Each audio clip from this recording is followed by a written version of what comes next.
সুতরাং প্রিয় ভাইয়েরা আমার, এরা নিজেকে নিজে আহলে সুন্নাহ দাবি করে, এরা নিজেকে নিজে আহলে সুন্নি দাবি করে, তো আমরা কি রসুলের সুন্নাত থেকে দুশমন? প্রিয় ভাই আমার, আমরা কি রসুলের দুশমন?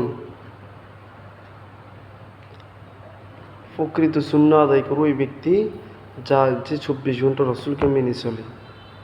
তোমরা কয়দিন রসুলকে মেনে চলো?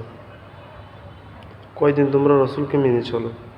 কয়দিন তোমরা রসুলের আদর্শকে লক্ষ্য করো?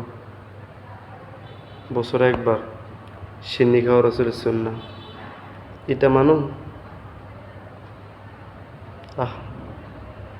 আজকে কোন দিকে যাচ্ছ তোমরা? তোমরা কি বোঝাচ্ছ জাতিকে? বছরে একদিন রসুলের জন্য নাচা, বছরে একদিন রসুলের জন্য কান্নাকাটি করা, এটা প্রকৃত সুন্নাহ হতে পারেই না।